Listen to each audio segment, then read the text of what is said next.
Pasabog, top 1. Express Pasabog Top 1, Sara Geronimo, soloista.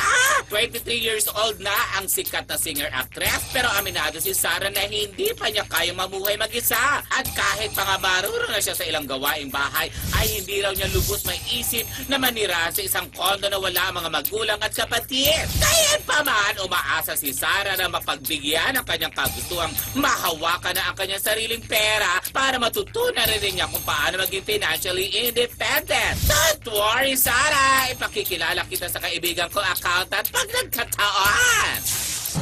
Pagdating kay Sara at sa kanyang pamilya, anumang kwento, naaalis siya, naglayas, hindi ako naniniwala.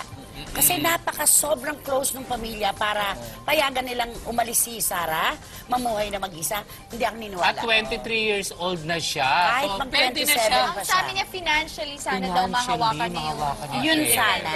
Alam mo, Oo, or kahit ano lang, parte lang doon. Kasi syempre, like importante pa rin, di ba, may mami siya na Oo, tagalagin ng bagay. pera sa mga tamang investments. Pero meron din siya para sa sarili niya. Pero may spending power naman siya kahit papaano.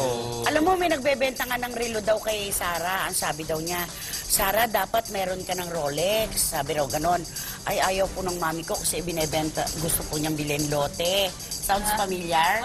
Sabi nung nagtitinda, sige sabihin mo sa mami mo, kunin yung lupa, idikit sa braso mo, tingnan mo yung oras mula sa lupa. Kaya ilagay niya Parang sinasabi na, you deserve naman. Kasi ikaw ay Alam ko meron siya napakahirap. mga Cartier. Oo. Pero Rolex is Rolex. Oo. Ayaw yata dahil lote daw ang gusto ng nanay. Si Sarah- Maganda naman yon, maganda Oo. naman. Pero, di ba siya naman na nagtatrabaho? Siguro yung tamang balanse lang sa Oo. fun siya sa Regalo responsibilidad. sa sarili yun, Pero di ba? siguro po, nanay, ang mami ni Sarah, parents ni Sarah, ay tinitignan yung future para kung sakaling magkaroon ng rainy day. Tama rin yun. Walang mali doon.